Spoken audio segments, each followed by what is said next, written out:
안녕하세요 여러분. 자, 이번 시간에는 지난 시간에 이어서 분자의 진동과 회전에 관해서 고등물리화학 수업을 이제 진행해 보도록 하겠습니다. 자, 그래서 오늘 배울 내용은 이제 애킨스 책으로는 8장의 B와 C절에 해당하고요. 엥겔 앤 라이드 책에서는 이제 챕터 18에 이제 해당하는 내용입니다. 자, 그러면은 이제 조화 진동자는 이제 왜 중요할까? 우리가 한번 생각을 해봅시다. 자, 조화 진동자라고 하는 거는 하모닉 오실레이터. 원래는 이제 여기 오른쪽에 있는 그 이제 애니메이션이 움직여야 되는데, 네, 지금 안 움직이고 있죠. 그래서 이제 원래는 이렇게 이제 그 요 공이 좌우로 이렇게 진동하는 이 애니메이션이 네, 지금 나오고 있어야 되는데 일단 안 나오고 있습니다. 그래서 이제 여기 빨간 콩이 좌우로 진동하고 이제 요게 이렇게 이제 위아래로 진동한다라고 이제 여러분들이 머릿속으로 이렇게 상상을 하면서 네, 들어주시면 좋을 것 같습니다. 네. 그래서 전 시간에 얘기했듯이 우리가 물리적으로 볼 때 어떤 분자, 그러니까 즉 어떤 물체, 입자의 운동은 물체의 운동은 크게 세 가지로 나눌 수가 있습니다. 첫 번째 병진 운동, 두 번째 진동 운동, 세 번째 회전 운동.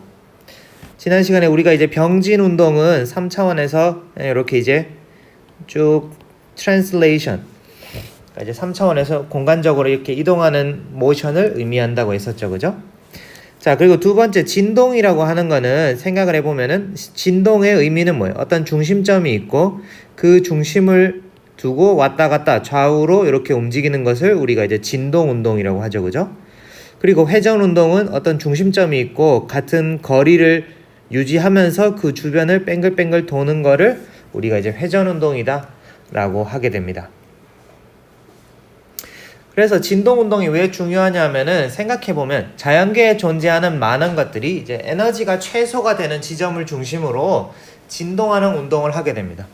그러니까 즉 진동 운동은 언제 일어나요? 보통 이제 포텐셜이 이렇게 포물선 형태를 띠고 있을 때 이제 어떤 미니멈이 있고 얘가 이제 조금 움직이면 에너지가 높아졌다가 이제 운동 에너지를 다 소모하면은 다시 내려오고 올라갔다 내려오고 이렇게 이제 그 중심점이 있고 그 주변을 이제 왔다 갔다 하는 이런 운동을 할 때 우리가 이걸 이제 진동한다라고 이야기를 하죠. 네, 진동한다라고 이야기를 하고요. 특히나 이제 그러면 이런 모델을 설명하기에 가장 편리한 게 바로 이제 하모닉 오실레이터, 즉 포텐셜이 2분의 1 kx 제곱으로 주어지는 포텐셜 에너지가 이제 혹은 이제 kx 제곱 말고 이제 얘를 이렇게 씁시다. x-x0의 제곱. 그러니까 이제 어떤 중심점 x0가 있고 그 주변을 왔다 갔다 하면서 그 주변에서 이제 왔다 갔다 이렇게 움직이는 현상을 우리가 이제 하모닉 오실레이터, 그러니까 하모닉이라고 하는 게 이제 이런 2차 함수를 우리가 이제 하모닉이라고 부르죠, 그죠? 그래서 이제 이런 하모닉 오실레이터로 근사를 하게 됩니다. 이런 하모닉 오실레이터를 우리가 정확하게 풀면은 얘는 이제 수학적으로 상당히 간단하기 때문에 우리가 이제 많은 이제 수학적으로 풀기가 쉽고요. 그리고 이걸 풀면은 이제 이것을 이용해서 이 하모닉 오실레이터를 이제 바닥에 놓고 이제 하모닉 오실레이터를 기본으로 해서 이제 많은 현상들을 우리가 근사적으로 잘 설명을 할 수가 있습니다. 그래서 예전에 이제 파인만이 했던 말 중에 하나가 이제 everything that living things do can be understood in terms of the ziggling and wiggling of atoms. 그러니까 즉 이제 살아있는 모든 것들은 사실은 이제 아톰들이 그 ziggling and wiggling, 그러니까 이렇게 이제 떨고 있는 걸로 다 설명을 이해를 할 수가 있다. 즉 이제 어떤 분자가 진동하는 걸로 모든 것을 이제 설명을 할 수가 있다라고 이야기를 할 정도로 이제 진동 운동을 이용을 해서 우리가 자연계의 수많은 것들을 설명을 할 수가 있습니다. 자, 그래서 앞으로 이제 뭐를 설명할 수 있는지 한번 보고 우선은 이제 고전적인 조화 진동자에 대해서 한번 살펴봅시다. 자, 우리가 이제 요렇게 M1과 M2라는 질량을 가진 물체가 두 개가, 그죠? 두 개의 물체가 이렇게 이제 스프링에 매달려 있다고 생각을 해봐요. 그럼 이제 이 스프링을 누르거나 이제 당기면은 얘가 이렇게 진동을 할 거고 얘도 이렇게 진동을 할 거잖아요, 그죠? 그러니까 결국에는 요거와 요거 사이의 거리를 우리가 x라고 하면은 이 x가 이제 늘어났다 줄어들었다 하는 요런 이제 진동 운동을 할 거란 말이에요. 그런데 이렇게 이제 두 개가 동시에 움직이는 거는 조금 복잡하니까 수학적인 식을 조금 더 간단하게 생각을 하기 위해서 우리가 이제 질량 중심이라는 거를 생각할 수가 있습니다. 그러니까 이제 두 물체의 질량의 중심, 두 물체가 이제 밸런스를 이루는 점, 여기 이제 center of mass를 우리가 이제 define을 할 수가 있고요. center of mass는 바로 이제 여기 위에 있는 식으로 이렇게 define 정의가 됩니다. 여기서 밑에 있는 CM이라고 되어 있는 거는 center of mass란 뜻이고요. 자, 그 다음에 수학적으로 환산 질량, reduced mass라는 것을 이렇게 이제 우리가 정의를 하면은 reduced mass를 이제 위와 같이 정의를 하면은 이렇게 두 개 M1, M2의 질량을 가진 물체가 이렇게 진동하는 것을 우리가 어떻게 바꿔 쓸 수 있냐 하면은 이제 center of mass의 mu라는 질량을 가진 지금 여기에서 그러니까 이거를 이제 우리가 이렇게 center of mass의 mu라는 질량을 가진 애가 왔다 갔다 하는 걸로 우리가 동일하게 묘사를 할 수가 있습니다. 동일하게. 그러니까 이제 지금 여기서 고전적인 내용을 다 유도하진 않겠지만은 두 개의 물체가 이렇게 진동하는 운동 방정식이랑 센터 오브 매스를 이렇게 놓고 센터 오브 매스에서 환산 질량만큼 뮤만큼의 질량을 가진 애가 이렇게 진동하는 운동이랑 운동 방정식을 써보면은 둘이 완전히 수학적으로 이제 아이덴티컬하다는 거를 우리가 증명을 할 수가 있고요. 즉 이렇게 두 개의 물체가 있을 때 사실은 요 뮤라는 질량을 가진 애가 이렇게 진동하는 거랑 똑같다. 그리고 이제 요 중심이 되는 거리는 바로 여기에서 이제 처음 이퀄리브리엄 랭스 x1, x2 얘가 진동하지 않고 있을 때 이퀄리브리엄 랭스를 중심으로 해서 이제 줄어들었다 늘어났다. 그러니까 요 뮤가 줄어든다는 거는 두 M1, M2 사이의 거리가 줄어든다는 걸 의미를 하고요. 그리고 M1, M2가 스트레칭 되는 거는 이 뮤라는 애가 여기 이제 벽에서 이렇게 스트레칭 된다는 걸로 우리가 이해를 할 수가 있습니다. 그래서 이제 우리가 뮤라는 애가 x라는 위치에서 진동하는 거다라고 생각을 할 수가 있고요. 그래서 x는 어떻게 정의가 되냐 하면은 그러니까 M1, M2의 위치에서 그 원래 이퀄리브리엄 얘네들이 진동을 하고 있지 않을 때의 위치를 이제 빼준 거죠. 즉 x는 평형 상태는 아까 얘기했지만 이제 진동하고 있지 않을 때의 위치고요. 거기에서 벗어난 정도를 의미하게 됩니다. 그렇게 되면은 우리가 이제 이 조화 진동자의 운동 방정식을 다음과 같이 쓸 수가 있습니다. 다음과 같이 equation of motion이 이제 다음과 같이 되는 거고요. 뮤의 x2 닷 그러니까 이제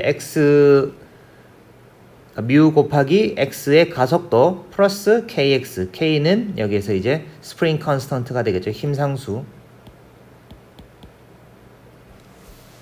네, 그렇습니다. 그래서 이제 이거는 간단한 미분 방정식. 우리가 앞에서 했던 슈레딩거 방정식 푸는 방법을 그대로 적용을 하면은, 그죠? 어떤 이제 xt라는 함수가 있을 때,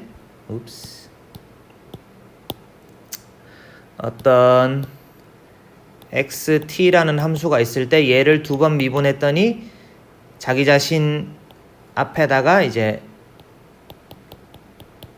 어떤 상수가 달려있는 그런 식이 나오는 그런 xt를 구해보면은 위의 식을 풀면은 우리가 이제 xt는 바로 요렇게 쓸 수 있다는 것을 우리가 금방 알 수가 있습니다. 그래서 사실 요렇게 이제 식이 나오는 거는 여러분들이 이제 미분 방정식을 조금만 더 공부를 하면은 이제 요 이퀘이션 꼴을 보고 바로 이제 요 운동 방정식을 이제 요 가능한 한 해가 될 수 있는 이 후보를 이제 떠올릴 수가 있어야 되고요. 자, 그래서 이제 요 xt를 일단은 기본적으로 이렇게 쓸 수가 있습니다. 이렇게 쓸 수가 있는데 여기에서 이제 b1, b2는 이제 정해지지 않은 거죠. 처음에는 이제 그냥 임의의 상수인데 미분 방정식에서 임의의 상수를 제거해 주는 방법은 바로 경계 조건을 사용하는 겁니다. 경계 조건, boundary condition. 그래서 경계 조건이 뭐가 있냐 하면은 자 처음으로 자 우리가 이제 요게 우리가 이제 정해주는 거지 경계를. 일단은 t가 0일 때에는 얘가 0에서 시작한다. t가 0일 때 x는 0이다 라고 일단 우리가 임의로 정해줄 수가 있습니다. 그죠? 그러니까 우리가 관심 있는 거는 얘가 이제 어떻게 움직이느냐지, 어떻게 이제 시간에 따라 evolve, 그러니까 이제 다이내믹스가 evolve 하느냐지. 일단은 시작점은 우리가 어디를 잡든 크게 문제가 없죠. 그래서 수학적으로 간단하게 생각을 하기 위해서 일단은 t = 0에서는 여기에서 시작을 한 다음에 이제 그 다음에 이렇게 움직인다 라고 우리가 생각을 할 수가 있죠. 그래서 일단 첫 번째 경계 조건을 이용을 하면은, 그죠? 첫 번째 경계 조건은 x가 0일 때는 시간이 0일 때 이제 어떤 0이라는 포인트, 그러니까 원점에서 시작을 하고, 그 다음 두 번째로 이제 속도가 처음에 v0라는 어떤 이제 임의의 속도를 가지고 있다 라고 이제 생각을 해봅시다. 그러면은 이제 첫 번째 경계 조건을 대입을 하면은 어떻게 돼요? 뒤에 sin t는 t에다가 여기 이제 0 집어넣으면 뒤에 건 빵 되니까 이제 앞에만 남죠. 그죠? 그럼 이제 b 코사인 0. 근데 코사인 0은 1인데 이제 b1이 남으니까 b1은 빵. 그죠? 경계 조건에 의해서. 그래서 b1은 가볍게 날아가고, 자 b2만 남았죠. b2만 남았고, 우리가 이제 정해준 경계 조건은 이제 초기에 어떤 v0라는 속도를 가지고 있다. 시간 0에서. 그걸 생각을 하면은 xt를 한번 시간에 대해서 미분하면은 그게 바로 속도가 되죠. 그죠? 그럼 얘를 미분하면은, 요거를 미분하면은 b2 곱하기 루트 뮤분의 k 코사인 루트 뮤분의 k 곱하기 0은 v0. 즉 요거는 v0다. 요게 이제 초기 속도다. 이렇게 나오는 거죠. 그죠?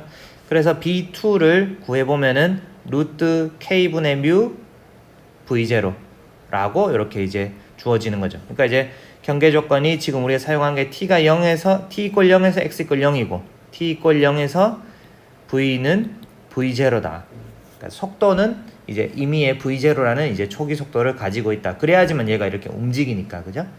그래서 최종적으로 이제 다음과 같은 식을 얻을 수가 있다는 거죠. 이걸 보면 이제 t에 대해서 사인 곡선. 그러니까 이제 시간이 흐르면서, 시간이 이렇게 막 흐른단 말이에요. 시간이 흐르면은 얘가 이제 원점에서 시작을 했다가 올라갔다 내려갔다 올라갔다 내려갔다. 그러니까 즉 이걸 이제 x축에 대해서 쭉 펴면은 마치 이렇게 이제 사인 곡선을 따라서 진행하는 것과 같은 모션을 보일 것이다 라는 거를 우리가 알 수가 있습니다. 그죠? 이게 어떻게 나왔는지 이해가 되죠? 그리고 이제 함수가 이렇게 주어졌기 때문에, 그죠? 함수를 뭐 다시 한번 써보면은 이제 xt가 뭐라고요? 루트 k분의 뮤 v0 사인 루트 뮤분의 k t라고 주어졌기 때문에 진동 주기, 그러니까 이제 이 스프링이 한번 갔다가 왔다가 다시 돌아오는 주기는 어떻게 되겠어요? 그러니까 자기 자신이 원래 원점으로 돌아오는 거잖아요. 근데 이제 우리가 사인을 봤을 때, 사인 곡선을 생각해 보면은 얘가 이제 t = 0일 때랑, 그러니까 얘가 0일 때랑 요 값 자체가 2파이가 될 때 x의 위치가 똑같아지잖아요. 그죠? 사인 곡선은 2파이의 주기를 가지니까. 그래서 결국에는 진동 주기를 t라고 하면은 우리가 이제 시작점을 어떤 t 시간에서 라지 t만큼 시간이 흐른 다음에 그 차이가 바로 2파이가 돼야 되는 거죠. 그죠? 그래서 요렇게 해보면은 이거 날라가고 남는 거는 스몰 t 날라가고 남는 거는 라지 t는 뭐다? 루트 k분의 뮤. 아까 얘기했죠? 여기 k는 스프링 컨스턴트, 뮤는 reduced mass, 환산 질량. 꼭 기억을 해 두시고요. 그래서 이제 주기는 우리가 이렇게 얻을 수가 있고요. 주기. 그죠? 피리어드는 이렇게 얻을 수가 있고, 각속도는 어떻게 돼? 각속도는 이제 그럼 얼마나 빨리 얘가 진동하느냐. 그러니까 이제 한번 왔다 갔다 하는데 2초가 걸린다고 생각을 해봅시다. 그죠? 그러면은 1초에는 얼만큼? 1초에는 반만큼. 그죠? 1초에 2파이만큼 간다라고 생각을 할 수가 있죠. 즉 각속도라고 하는 거는 1초에 얼마나 가느냐. 1초에 이 0에서 2파이 이렇게 이제 0에서 2파이 뭐 3파이 이렇게 이제 이렇게 진행하는 게 파가 진행하는 게 얼마나 많이 가느냐를 의미하는 거죠. 그죠? 그러니까 이제 각속도가 바로 이제 t만큼 지날 때 한 바퀴, t만큼 지나면은 2파이만큼 도는 거랑 똑같으니까 각속도 오메가는 바로 이제 t분의 2파이가 된다라고 우리가 이제 생각을 할 수가 있죠. 그러니까 여기 2파이가 나오는 이유를 잘 한번 생각을 해보세요. 사인 곡선으로.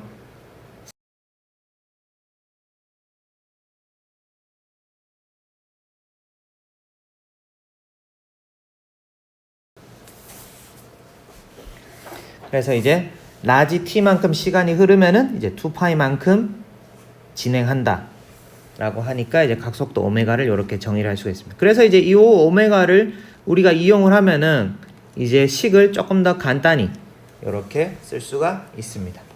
그렇죠?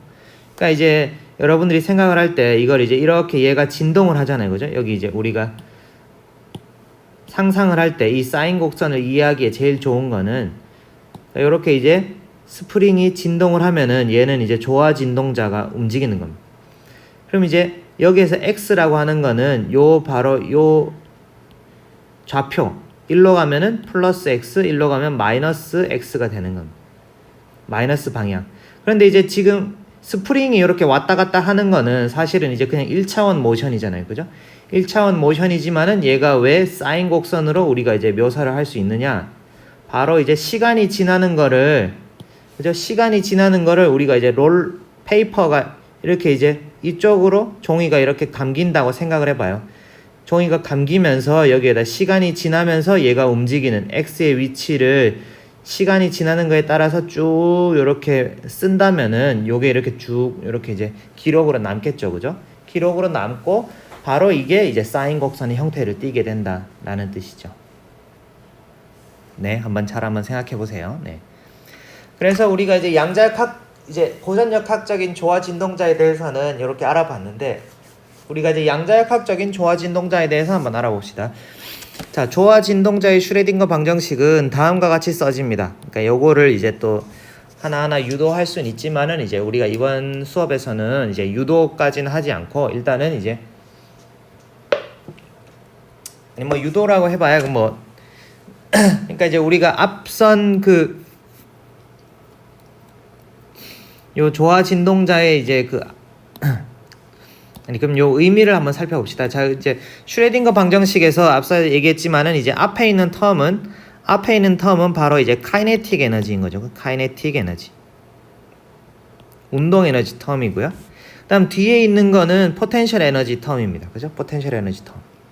그래서 우리가 생각을 해 보면은 슈레딩거 방정식이라고 하는 게 마이너스 2n분의 하바 스퀘어 플러스 vx 그러니까 vx라고 하지 말고 v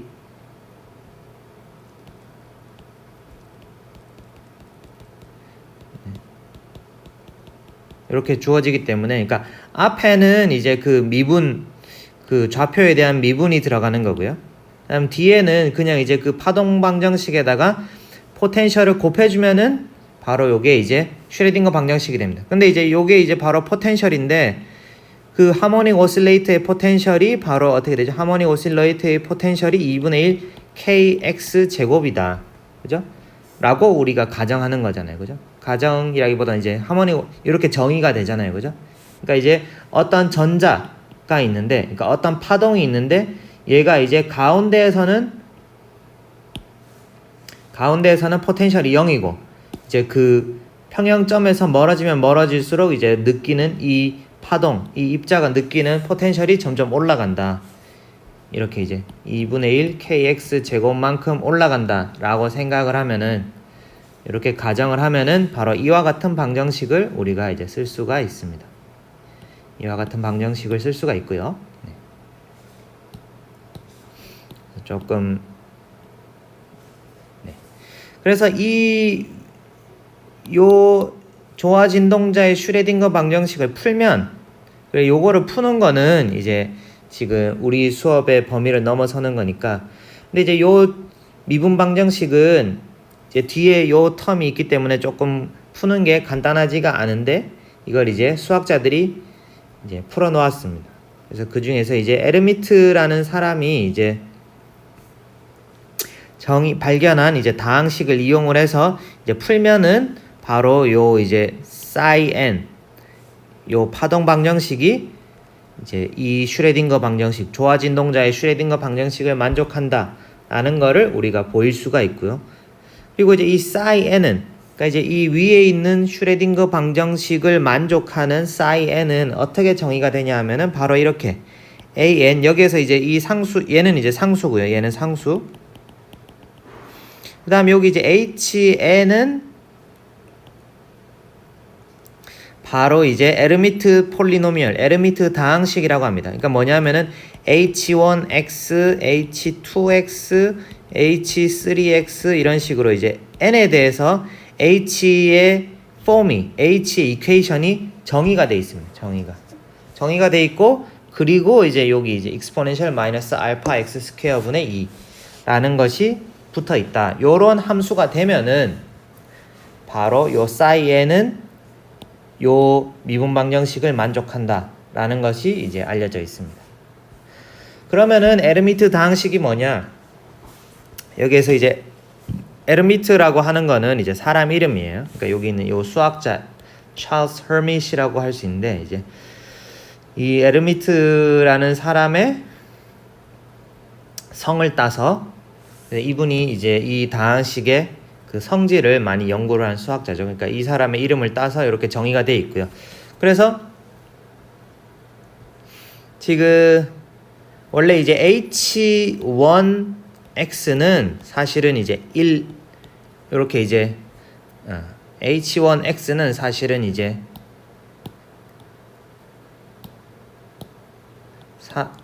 4파이분의 알파 4분의 1승 이렇게 이제 상수로 정의가 되어 있고요. 그 다음에 이제 H2X는 뭐 여기 이제 X 앞에 이제 앞에 파이분의 4알파 3승 4분의 1승의 X 이런 식으로 이제 다 딱 답이 정해져 있습니다. 4분의 1승이 아니라 이거 루트 2분의 1승이죠. 네. 원래 2분의 1승 여기 2분의 1승. 네. 그래서 이제 답이 정해져 있고요. 그걸 이제 여기 지금 대입을 한 겁니다. 대입을 한 거고요. 그래서 이제 여기 보면은 psi 0, psi 1, psi 2, psi 3.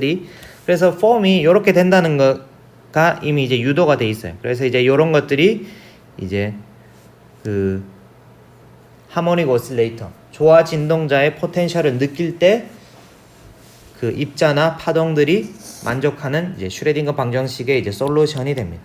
슈레딩거 방정식의 솔루션이 되는데요. 그래서 이 식들을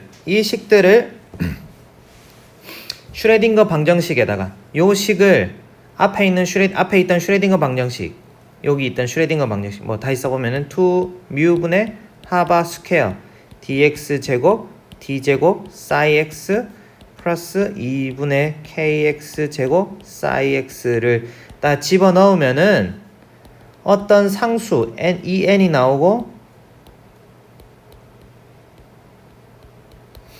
이렇게 된다는 거를 우리가 이제 보일 수가 있습니다. 여러분들 한번 해보세요. 한번 해보면은 알 수가 있어요. 그래서 이제 요 값이 뭐다? 요 값이 바로 이제 토탈 에너지가 되는 거죠. 그죠? 이 파동함수 psi n으로 정의되는 상태, psi n으로 정의되는 상태가 가지는 전체 에너지가 바로 이제 요 식으로부터 우리가 이제 얻을 수가 있습니다. 여기 이 식에서 이제 2의 n에 해당한다라는 거죠.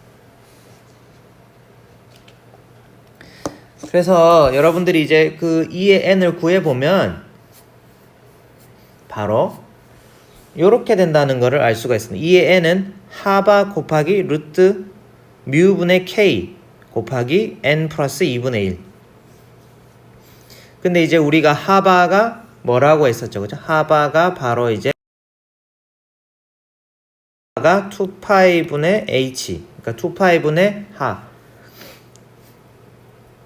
그러니까 플랑크 상수를 2파이로 나눈 거라고 했죠. 그죠? 그래서 이제 요 부분이 사실은 이제 2파이 분의 하 루트 뮤 분의 k인데 요 파트 2파이 분의 루트 2파이 분의 1 곱하기 루트 뮤 분의 k가 바로 이제 뉴 진동수가 됩니다. 진동수 뉴가 되고요. 네, frequency. 그래서 얘를 다시 쓰면은 하뉴 곱하기 하뉴 괄호 n 플러스 2분의 1 이렇게 됩니다. 그러니까 이제 플랑크 상수 곱하기 진동수 곱하기 n 플러스 2분의 1 그죠? 읍스. 이렇게 오히려 더 잘 안 보이네요. 네, 제가 지워볼게요. 네. 라는 식으로 주어집니다. 그리고 진동수는 뭐죠? 진동수는 바로 이제 1초에 이 오실레이터가 몇 번 진동하느냐 를 의미하는 거죠. 그죠? 네. 몇 번 진동하느냐를 의미하고요. 그래서 사실 얘는 이제 t분의 1이 됩니다. 그죠? 네. 그러니까 주기를 여러분들이 생각해보면 주기라고 하는 게 한 바퀴 돌아오는데 t 주기는 한 바퀴 도는데 혹은 이제 제자리로 돌아오는데 몇 초가 걸리느냐 라는 뜻이잖아요. 그죠? 그걸 이제 역수를 취하면은 1초에 몇 번 진동하느냐 라는 뜻이 되잖아요. 그죠? 네. 그렇게 생각을 하면은 얘가 이제 하뉴 곱하기 n 더하기 2분의 1이 된다. 그리고 여기서 n은 바로 이제 정수라는 거죠. 정수. n은 정수가 되고요. 그리고 이제 여기에서 주의할 거는 n이 0부터 시작한다는 점입니다. n이 0부터. 자, 그래서 일단은 이제 이 결과가 주는 몇 가지 중요한 물리적인 의미가 있습니다. 몇 가지 중요한 물리적인 의미가 있는데요. 첫 번째로는 에너지 준위가 일정하다는 것. 무슨 말이냐면은 이제 이 n이 지금 보면은 이제 에너지가 n의 함수인데 n에 따라 결정이 되는데 지금 이제 뉴는 정해져 있잖아요. 그죠? 요거 이제 우리가 그 오실레이터에 달려 있는 거의 질량과 힘상수가 정해지면은 그죠? 요 뉴는 정해진 거란 말이에요. 이거 뮤도 정해지고 k도 정해진 거니까. 결국에는 얘가 이제 진동을 더 세게 하느냐 덜 세게 하느냐는 이제 n으로 우리가 이제 결정이 되게 됩니다. n으로. 근데 n이 정수니까 n이 0, 1, 2, 3, 4 이렇게 증가하면 증가할수록 뭐냐? n 플러스 1 빼기 그러니까 이제 자, 여기를 조금 지워.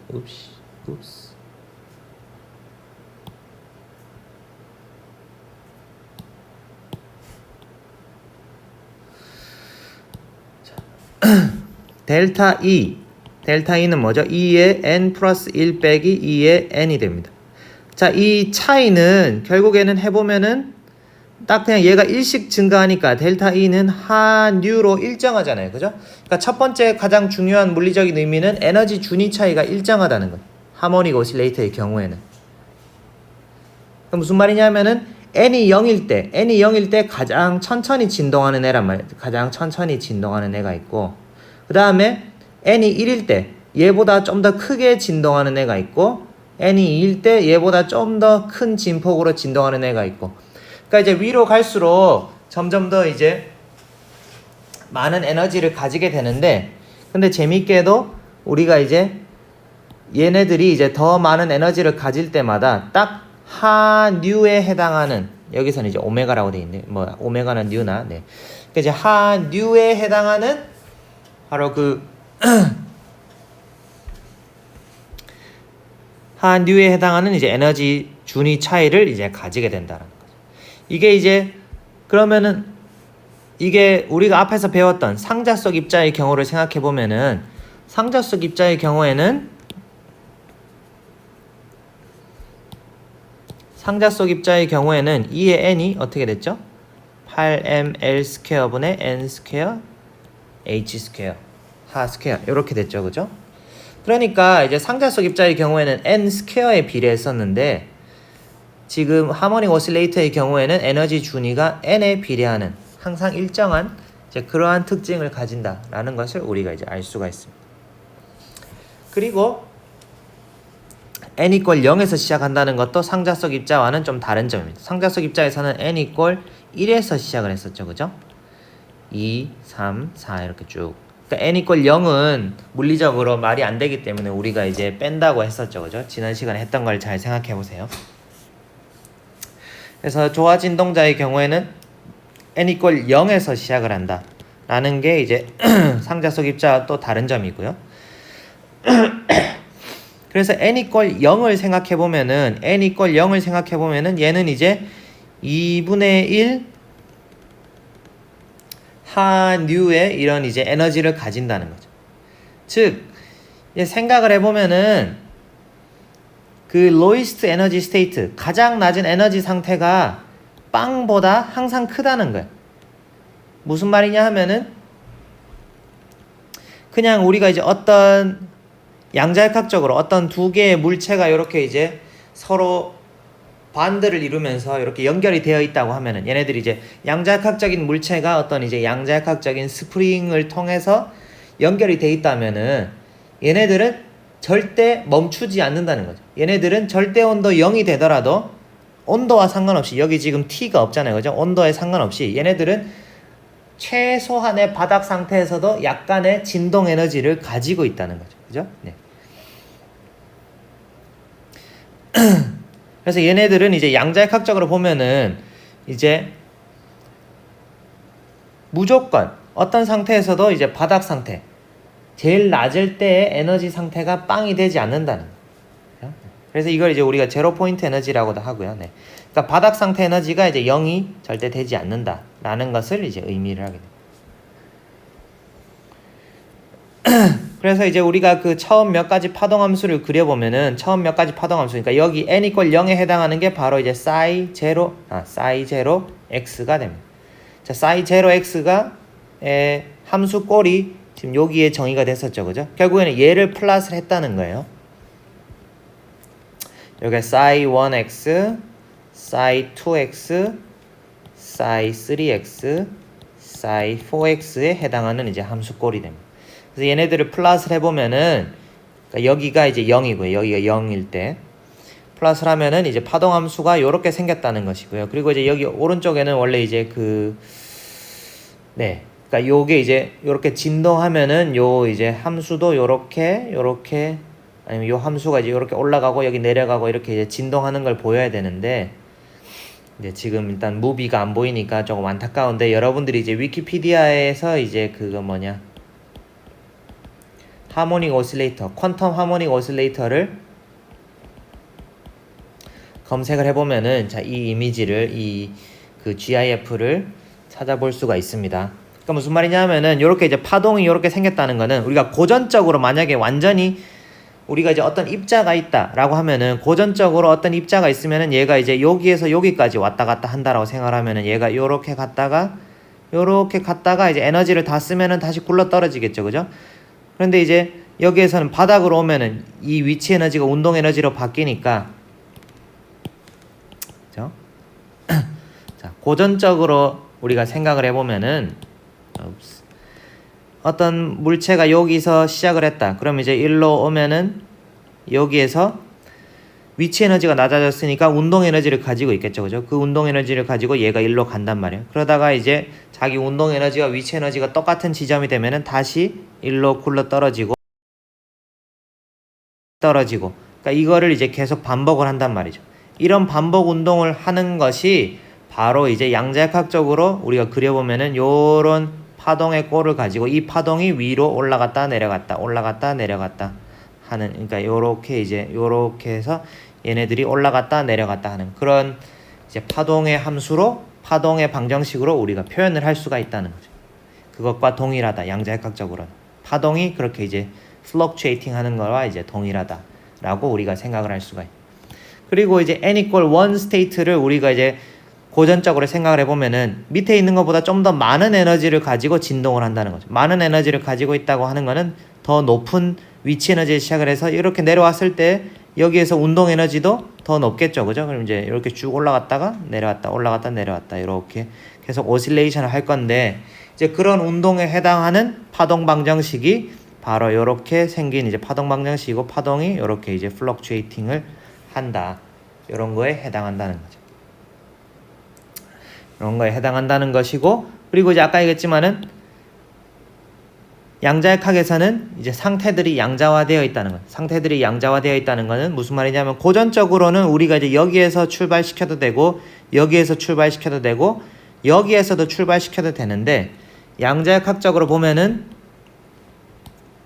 그 에너지가 여기에서 출발하는 거나 여기에서 출발하는 거 딱 둘 중에 그러니까 딱 출발점이 정해져 있다는 거. 그러니까 이제 여기에서 출발해서 이렇게 오실레이션 하는 거는 이제 불가능하다.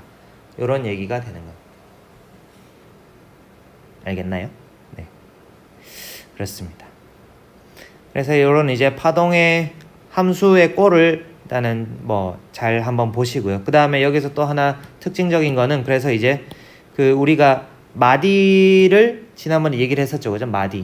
파동 함수가 항상 0이 되는 지점. 그러니까 이제 예를 들어서 이제 n = 0일 때는 얘가 이렇게 올라갔다가 이렇게 내려오는 값이 됩니다. 그럼 이제 요게 오실레이션을 하면은 요렇게 이제 오실레이션을 하면은 항상 0이 되는 포인트가 없죠. 그죠? 항상 0이 되는 포인트가 없는데 무비가 오른쪽에 무비가 보이면 좋은데 네, 지금 안 나오니까 한번 생각해 보세요. 자, 그럼 이제 n = 1일 때를 보면은 파동 함수가 요렇게 생겼단 말이에요. 그래 가지고 이제 얘가 요렇게 진동한단 말이에요. 요렇게 진동하는데 그러면은 어디 여기 중간에 있는 요 점은 항상 0이 될 수가 있단 말이에요. 중간에 있는 요 점은 그냥 얘네들이 요렇게 이제 오실레이션 하니까. 그래서 여기가 마디가 되는 거고요. n = 2일 때는 여기와 여기가 마디가 됩니다. 그리고 n = 3일 때는 여기가 마디가 되고요. n = 4일 때는 여기가 마디가 됩니다. 그래서 즉 n 값과 마디의 개수가 또 이제 동일하다는 것을 우리가 이제 알 수가 있습니다.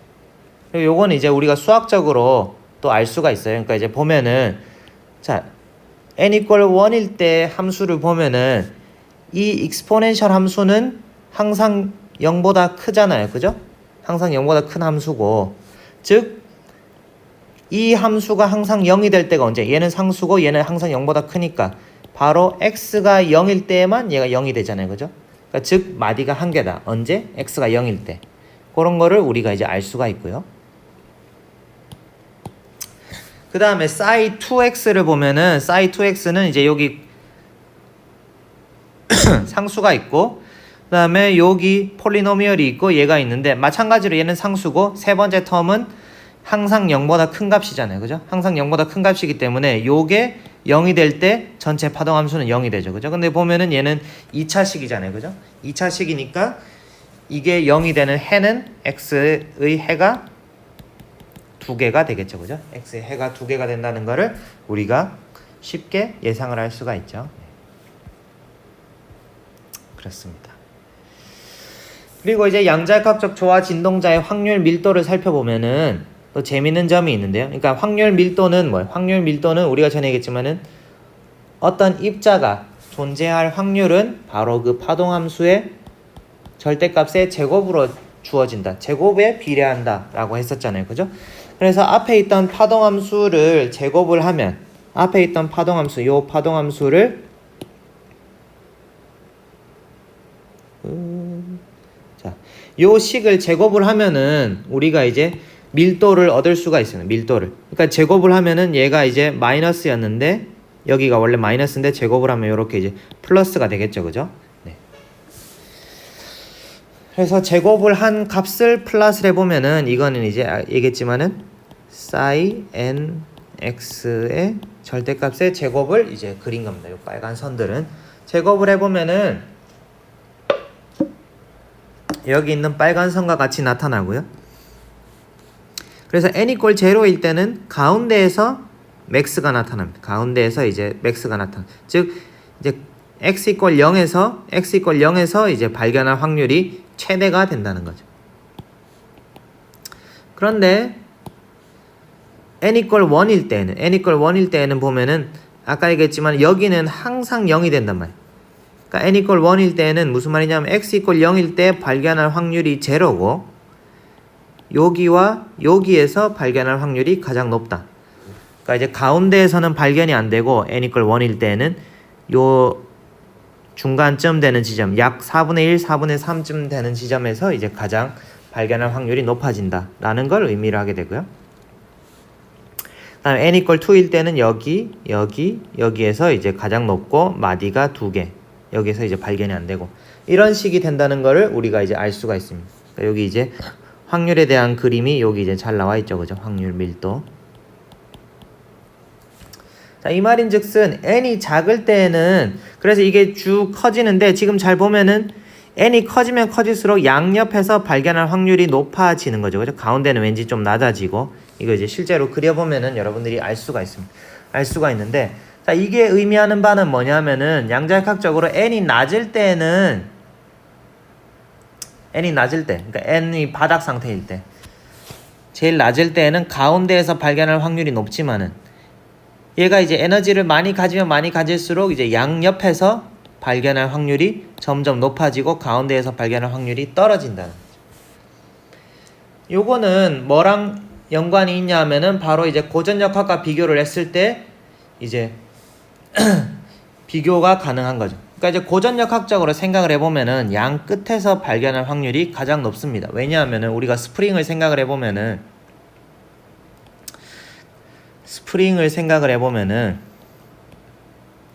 그죠? 얘가 쭉 늘어났을 때, 최대한 늘어났을 때 여기 끝부분에서 V가 빵이 되었다가 다시 돌아가죠, 그죠? 그리고 이제 스피드가, 속도가 velocity가 max가 되는 부분, 그러니까 속도가 제일 커지는 부분이 바로 이제 x = 0, 가운데에서 속도가 제일 커졌다가 슝 지나가서 이제 이쪽에서 이제 다시 멈췄다가 다시 돌아가고 이렇게 되는 거죠, 그죠? 그렇기 때문에 속도가 양 끝에서 가장 느리기 때문에 양 끝에서 발견될 확률이 가장 높습니다. 그런데 이제 양자역학을 보면은 n = 0일 때에는 그거랑 정반대죠, 그죠? 양 끝보다는 가운데에서 발견될 확률이 제일 높고 양 끝에서 낮은데 이제 n이 점점 커지면 커질수록 양 끝에서 발견될 확률이 높아지고 가운데에서 발견될 확률이 점점 낮아지죠, 그죠? 그러니까 즉 이제 n이 작을 때는 고전역학과 반대, 고전역학과 좀 차이가 나는데 n이 커질수록 고전역학과 비슷한 결과를 우리가 얻게 됩니다. 확률 분포가 점점 비슷해지죠, 그죠? 이게 바로 우리가 지난 시간에 했던 뭐다? 대응 원리, correspondence principle. 대응 원리가 얘기하는 게 뭐다? 그러니까 즉 양자역학이랑 고전역학이랑 서로 다른 게 아니라 n이 무한대로 가는 극한을 취하면은 이제 양자역학이 고전역학으로 수렴한다는 것을 의미합니다. 즉 이제 고전역학이 어떤 이제 고전역학과 양자역학이 서로 위배되는 것이 아니라 서로 이제 그 어떤 뭐 충돌하는 부분이 있는 게 아니라 이제 고전역학은 알고 봤더니 이제 양자역학의 어떤 이제 스페셜 케이스에 이제 해당한다. n이 무한대가 될 때 극한값을 취한 이제 다이내믹스에 해당한다. 즉 이제 어떤 물체가 이제 엄청 크고 우리가 다루는 스케일이 엄청 커지면은 이제 양자역학적인 이펙트가 별로 중요하지 않으면은 그냥 양자역학이 자연스럽게 n이 무한대로 극한을 취하면은 이제 고전역학이 되고, 근데 이제 우리가 다루는 시스템이 작아져서 이제 어떤 양자역학적인 이펙트가 중요해지면은 우리가 이제 양자역학을 사용을 해야만 된다라는 것을 이제 의미합니다. 알겠죠? 그럼 이제 여기까지 이제 그 양자역학적인 그 조화 진동자에 대한 이제 결과를 알아봤고요. 네. 잠깐 쉬었다가 다음 시간에는 양자역학적인 회전에 대해서 한번 이야기를 해보도록 하겠습니다.